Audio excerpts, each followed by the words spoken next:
तो आज मैं आपको एक अनोखी रहस्यमय कहानी सुनाऊंगा। अगर आप चैनल पर नए हैं तो अभी सब्सक्राइब कर ले, क्योंकि यह मेरा दूसरा नया चैनल है। तथा कहानी पूरा देखे, अंत में एक अनोखा रहस्य छुपा है। धन्यवाद। तो सुनिए। बड़ा ही शांत और सुंदर गांव था जिसका नाम गोकुलपुर था। इस गांव में एक छोटा सा लड़का था जिसका नाम गोपाल था। गोपाल बहुत ही सीधा साधा था, लेकिन उसके मन में भगवान कृष्ण के प्रति अटूट श्रद्धा थी।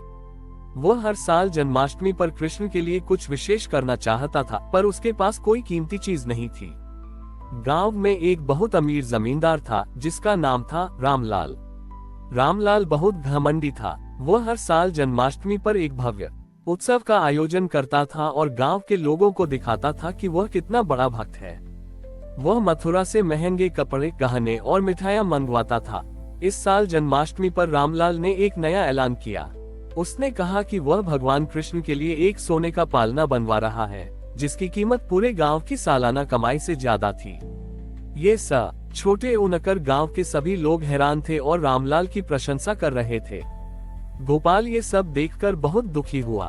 वह अपनी माँ के पास गया और उसने पूछा, माँ, क्या भगवान कृष्ण केवल सोने के पालने में ही आते हैं?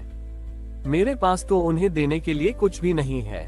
गोपाल की माँ ने मुस्कुराकर कहा, बेटा, भगवान सोने में नहीं, सच्चे मन में आते हैं। तुम उन्हें जो भी दोगे वह उन्हें पसंद आएगा, बशर्ते वह दिल से दिया गया हो। ये सुनकर गोपाल को एक विचार आया। वह अपनी माँ से थोड़ा सा आटा लेकर आया और अपनी गायों को चराने के लिए चला गया। उसने पूरे दिन अपनी गायों को चराया और जब वे सो गईं, तो उसने धीरे धीरे उस आटे को गूंथना शुरू किया। जन्माष्टमी की रात जब पूरा गांव रामलाल के भव्य उत्सव में शामिल था, गोपाल अपने घर में अकेला बैठा था।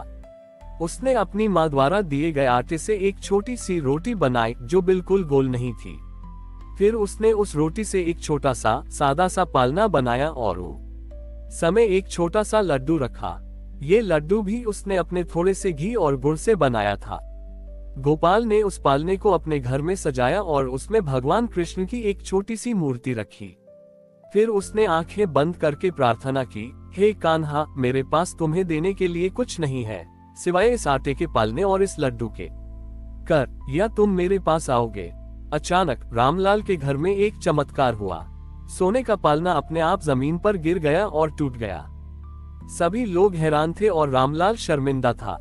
तभी गांव में एक दिव्य रोशनी फैल गई और सबने देखा कि वह रोशनी सीधे गोपाल के घर की तरफ जा रही है।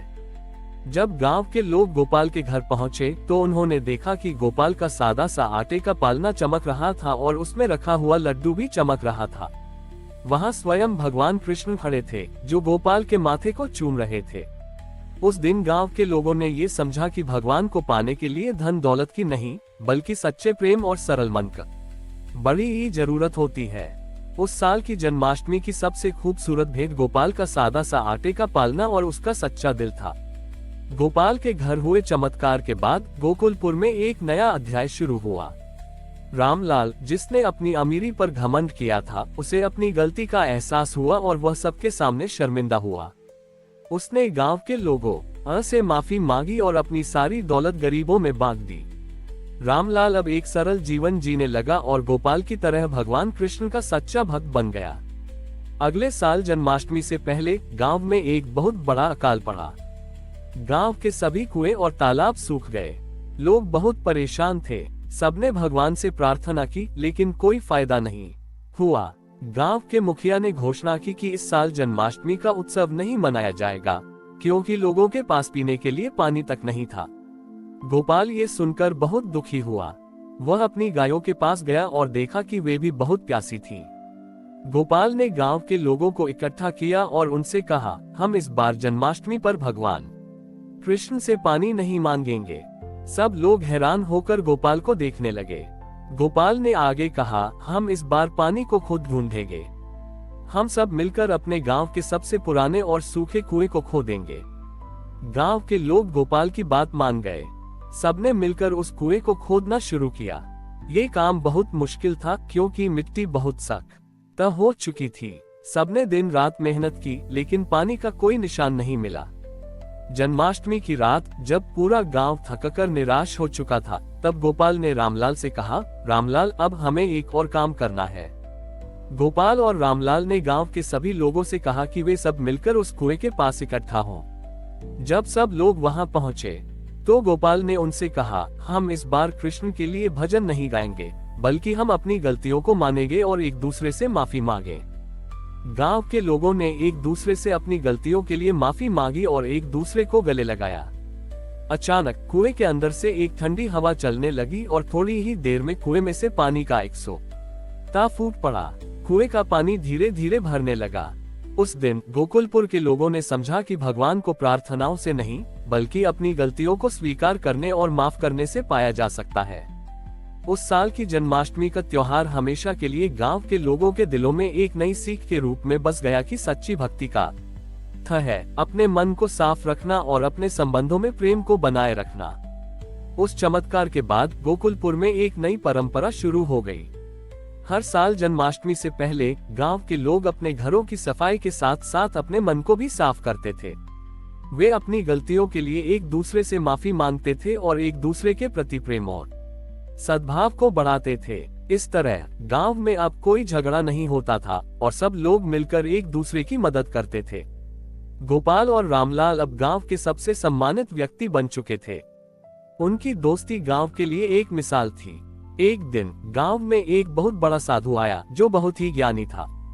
उसने गांव की शांति और एकजुटता देखी और बहुत प्रभावित हुआ। साधु ने गांव के लोगों से कहा, तुम सबने एक ऐसा गांव बनाया है जहां भगवान हमेशा निवास करते हैं, लेकिन अब तुम्हें एक और महत्वपूर्ण काम करना है। उसने बताया कि गांव में एक बहुत बड़ा और पुराना मंदिर है जो बहुत सालों से बंद है।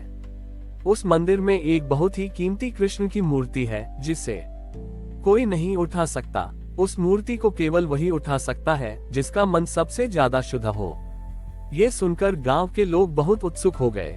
जन्माष्टमी से एक दिन पहले सबने मिलकर उस मंदिर का दरवाजा खोला।